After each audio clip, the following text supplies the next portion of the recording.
ডিম ছাড়া সম্পূর্ণ নিরামিষ কেকের রেসিপি আজকে তোমাদের সাথে শেয়ার করব। আর কেকটা দেখো কতটা সফট হয়েছে, জালিদারযুক্ত। তো প্রথমে যেটা নিয়েছি এখানে হলো 1 কাপ ময়দা। আর সমস্ত উপকরণগুলো এই কাপ মেপেই কিন্তু নেব, তাহলে কিন্তু পারফেক্ট কেক তোমাদের তৈরি হয়ে যাবে। আর সম্পূর্ণ নিরামিষই কেক, এখানে কিন্তু কোনো রকম ডিমের ব্যবহার আমি করছি না। তো এখানে দেখো 1 কাপ নিয়ে নিয়েছি ময়দা।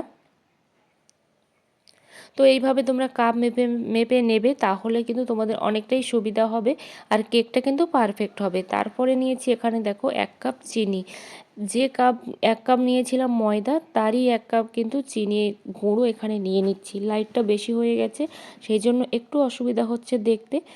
তো তারপরে নিয়ে নিলাম দেখো এখানে 1/2 কাপ সাদা তেল। তোমরা যদি সাদা তেল ব্যবহার না করো, বাটারটাও কিন্তু গলিয়ে এভাবে নিতে পারো। তো 1/2 কাপ সাদা তেল আমি নিয়েছি।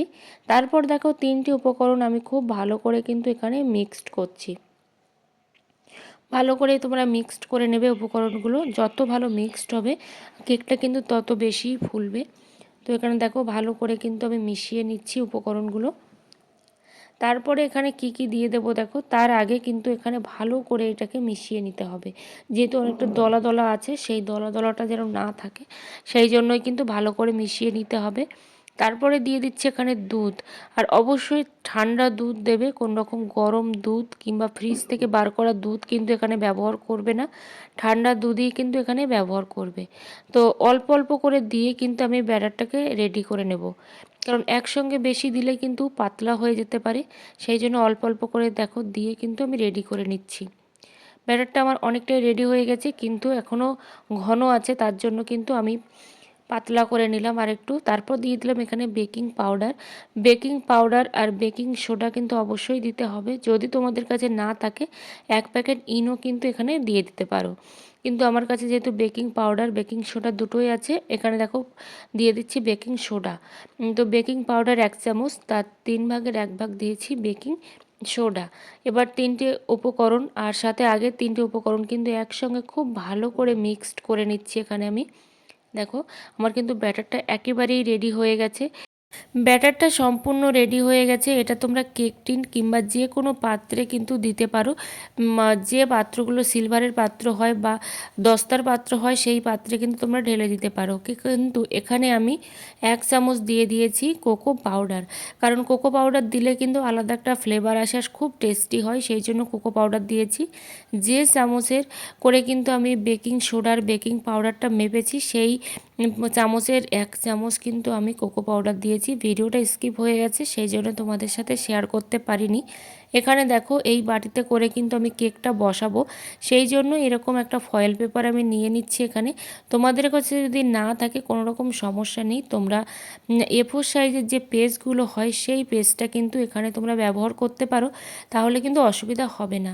প্রথমে আমি বাটির গায়ে তেল মাখিয়ে নিচ্ছি, তা না হলে কিন্তু কেকটা ভালো করে উঠবে না আর পেপারটা কিন্তু বাটির গায়ে লেগে যাবে। খুব ভালো করে কিন্তু তোমরা এখানে তেলটা মাখিয়ে নেবে। তোমাদের কাছে যদি অয়েল ব্রাশ থাকে অয়েল ব্রাশ করে নেবে। তো এই উপায়ে যদি তোমরা কেক বানাও, যে কেউ কিন্তু কেকটা বানাতে পারবে, বাচ্চা থেকে বুড়ো। আর যে কখনো কেক বানায়নি সেও বানাতে পারবে। খুবই সহজ আর খুবই কিন্তু স্পঞ্জি কেকটা হয়েছে।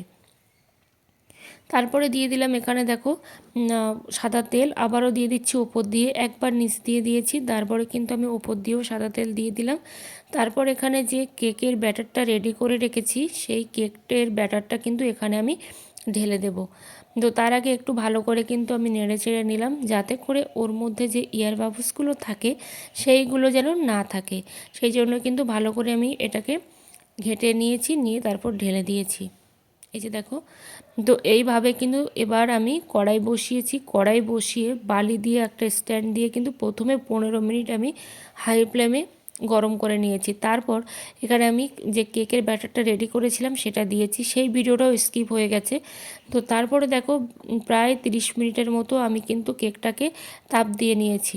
তারপর ওপরে দেখো এরকম যে একটু শক্ত শক্ত হয়ে এসেছে, তারপর আমি দিয়ে দিয়েছি এর মধ্যে কাজু কিশমিশ চেরি, এগুলো দিয়ে কিন্তু একটু সাজিয়ে নিচ্ছি, দেখতে ভালো লাগবে সেই জন্য। কারণ নিচটা কিন্তু প্রায় হয়ে এসেছে, ওপরটা একটু কাঁচা আছে। তো এই পর্যায়ে কিন্তু দিতে হবে, না হলে কিন্তু এগুলো দেওয়া যাবে না আর বসবেও না। তারপরে দেখো আরও 15 মিনিটের মতো আমি কেকটাকে কিন্তু বসিয়ে তাপ দিয়ে নিয়েছি। এবার দেখো কেকটা আমার সম্পূর্ণ রেডি হয়ে গেছে। তোমরা একটা টুথপিকের সাহায্যে এভাবে কিন্তু ছিদ্র করে দেখতে পারো। আমার কাছে টুথপিক ছিল না, সেই জন্য আমি পিঠে তোলার শিক দিয়েই কিন্তু দেখছি। এভাবে দেখো, এর গায়ে কিন্তু কিছুই নেই। কেকটা আমার পুরোপুরি রেডি আর পুরোপুরি ঠান্ডা হয়ে গেছে। ঠান্ডা করে তারপরে কিন্তু কেকটা তোমরা বের করবে। গরম অবস্থাতে কেকটা কিন্তু একেবারেই বের হবে না, ভেঙে যাবে। তো এখানে দেখো কেকটা আমার কিন্তু বের হয়ে গেছে আর কতটা সফট আর স্পঞ্জি হয়েছে তোমরা কিন্তু নিজেরাই দেখেই বুঝতে পারছো। তোমাদেরকে আমি কেটে দেখাই কতটা সফট হয়েছে আর কতটা সুন্দর আর টেস্টি হয়েছিল খেতে। এইভাবে কিন্তু তোমরা যে কেউ বাড়িতে কেক বানিয়ে খেতে পারবে। এই যে দেখো কতটা সুন্দর হয়েছে কেকটা। দেখেছো? ভিডিওটা যদি ভালো লেগে থাকে অবশ্যই কিন্তু নিজেরা রেসিপিটা একবার হলেও ট্রাই করে দেখো। বাড়িতে যে কেউ বানাতে পারবে রেসিপিটা।